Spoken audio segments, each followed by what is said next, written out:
53 dias depois, o Inter voltou a vencer um jogo de futebol. Inter 2, Juventude 1, numa noite que teve de tudo no Beira-Rio. Teve drama, teve 2 pênaltis perdidos pelo Inter, teve 2 lesões em 15 minutos, mas teve essa vitória. Uma vitória do Inter em cima do Juventude e vou te dizer, uma vitória do próprio Inter em cima dele mesmo.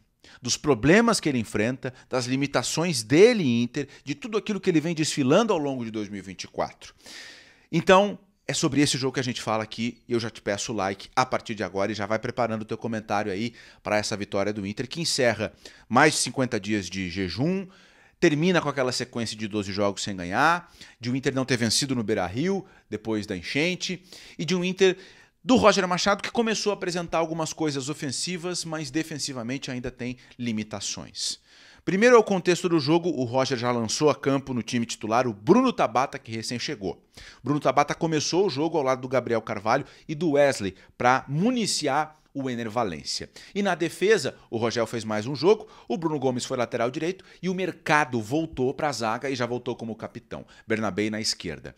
E o Inter, ele fez aquilo que se esperava dele Internacional contra o Juventude no Beira-Rio. Começou em cima, pressionando, tirando a saída da curta do Juventude do jogo, tirando o Juventude da zona de conforto e tentando criar para ele, Inter, um cenário, um ambiente confortável, ou marcando um gol cedo, ou justamente acossando o Juventude. Só que o plano do Roger sofreu uma baixa com 5 minutos. O Wesley lesionou o tornozelo, precisou ser substituído. E aqui eu já faço uma observação. Me pareceu pênalti do goleiro Gabriel no Wesley, o lance que lesiona o Wesley, tá? Me pareceu pênalti que não foi marcado. Aí o Inter teve um pênalti marcado do outro lado da área, alguns minutos depois, e aí aquele pênalti lá não me pareceu. Não me pareceu pênalti lá, tá? Mas enfim, vamos lá. O importante é dizer aqui que o Inter venceu e mereceu vencer. O Inter jogou melhor que o Juventude. E o Juventude praticamente não jogou no Beira-Rio. Praticamente não criou. Então o Inter mereceu a vitória, mas não deixa de ser uma vitória sofrida e uma vitória com problemas. Porque o Inter, antes de marcar o gol, antes do pênalti ser marcado para o Inter estava criando, o Inter estava chegando. Tanto com Tabata como com Gustavo Prado, que entrou no lugar do Wesley, tinha um volume, tinha uma presença, tinha essa retomada rápida, esse perde-pressiona, tinha esse princípio de estar lá em cima e jogando sempre por baixo. E o Valencia tentando, se envolvendo, aparecendo para jogar, mas errando o timing, seja na hora de receber essa bola dentro da área para finalizar, ou seja, na força de uma finalização, como por exemplo no escanteio cobrado da direita, que a bola ficou com ele bateu fraco, mas ele estava ali. Então o Inter estava criando, o Inter estava tentando. E aí vem o lance do pênalti. O pênalti marcado para o Inter, que o próprio Valencia pega e diz, eu vou bater. E ele vai lá e bate mal. O Valencia bateu mal o pênalti. E o Gabriel, goleiro do Juventude, pegou o pênalti. Defendeu o pênalti. E ali entra um ponto importante na história desse jogo. Porque o Valencia perde o pênalti e o Inter perde o fator local. A torcida começa a vaiar o Valencia a todo momento e começa a incomodar, começa a apupar o time do Inter. E aí o time sente. O time sente e o Juventude também. Porque o Juventude, que não tinha praticamente passado do meio campo, começa a se soltar. Tem uma jogada com o Eric Farias na esquerda, ele chuta fraco, o Rocher defende. E no finalzinho do primeiro tempo, quando o Inter está sentindo ainda o pênalti perdido e o Valencia desabou completamente depois do pênalti que ele perdeu, o Juventude marca o gol. O Rômulo erra uma bola no meio campo, a bola fica de graça para o Juventude. O Luiz Oyama manda uma linda bola, um lançamento longo, às costas do Bernabei. E aí o Inocêncio, que tinha entrado no lugar do Everton, o Inocêncio que cometeu o pênalti que o Valencia perdeu, cruza e o Nenê de primeira faz o gol. Primeiro gol do Nenê na temporada. Primeiro gol do Nenê em 2024. E o Juventude, que nunca tinha vencido fora de casa do Brasileirão, vai para o intervalo vencendo o Inter. Um Inter que sai vaiado de campo, o Valencia muito vaiado e um Valencia que sentiu completamente o pênalti que ele perdeu. Ele saiu do jogo, ele desligou completamente do jogo. E aí vem um outro ponto importante na história do jogo. O Roger, no intervalo, tira o Valencia. tira o Valência para não perder o Beira-Rio, para não perder o apoio das pouco mais de 11 mil pessoas que foram no estádio. E coloca o Alário. E aqui eu já te digo de antemão que o Alário não fez nenhuma diferença no jogo. Não fez nenhuma diferença no jogo. Tanto que depois o Roger coloca mais um atacante de área, que é o Ricardo Matias, moleque da base.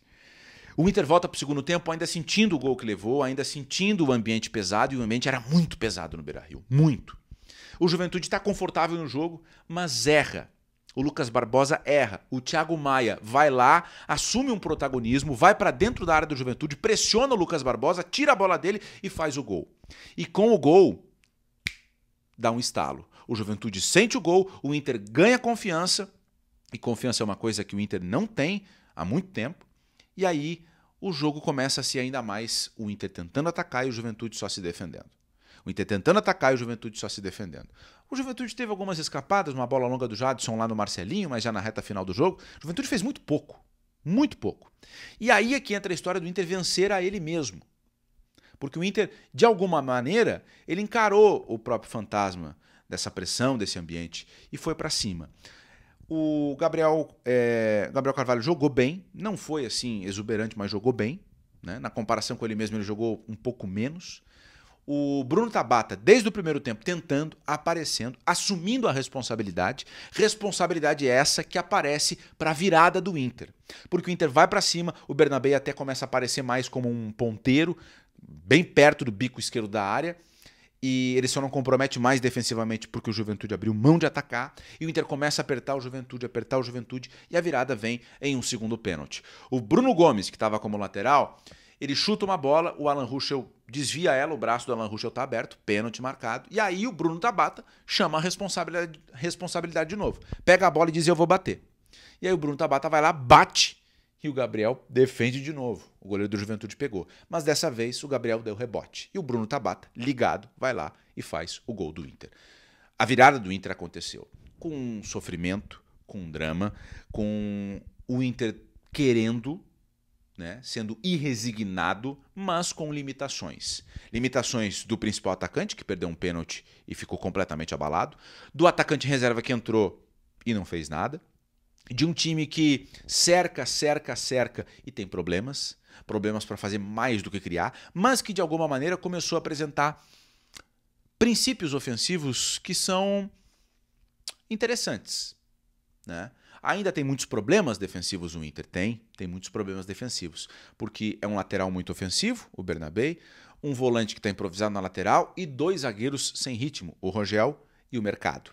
E dois caras que não são rápidos contra um time que jogaria em contra-ataque, bola longa e velocidade. Só não foi pior para o Inter defensivamente porque o Juventude, repito, não fez a parte dele como um time que iria jogar no contra-ataque. O que fica do jogo aqui é que o Inter venceu. E é uma vitória do alívio pelo contexto que o Inter estava enfiado. Não é uma vitória que foi exuberante, não é uma partida que sirva de modelo para o Inter, não. Eu até diria que tem pouca coisa a ser levada desse jogo para o restante do trabalho do Roger. Mas é uma vitória que faz o Roger ganhar pela primeira vez e que termina com o ambiente que no intervalo era pesadíssimo no Beira-Rio. Né? O Inter ainda está devendo muito na temporada, mas é uma vitória que dá fôlego para tentar melhorar nas próximas rodadas. Os destaques do Inter, na minha avaliação: o Bruno Tabata, que chamou responsabilidade, fez o gol da vitória, mesmo errando o pênalti. Quem mais? O Thiago Maia, que também tomou a frente, foi lá pressionar na área do Juventude e fez o gol de empate. O Thiago Maia saiu com um problema no joelho esquerdo, e aí entrou o Fernando. E ainda o Gabriel Carvalho. O Gabriel Carvalho fez um bom jogo. Um jogo correto. De resto, não vejo outro destaque. E faço a ressalva de que o Rômulo e o Bernabé não foram bem no lance do gol do Juventude. E ainda tiveram algumas outras decisões ruins no que diz respeito a defender. Eu quero agora ler o teu comentário. Manda aqui na caixa de comentários os teus destaques e as tuas considerações sobre a vitória do Inter em cima do Juventude. E repito, em cima dele mesmo, dos problemas dele, Inter. Beleza? Te inscreve no canal, ativa as notificações e dá uma curtida nos outros conteúdos que eu faço aqui. A gente se vê na próxima. Valeu, gente. Tchau.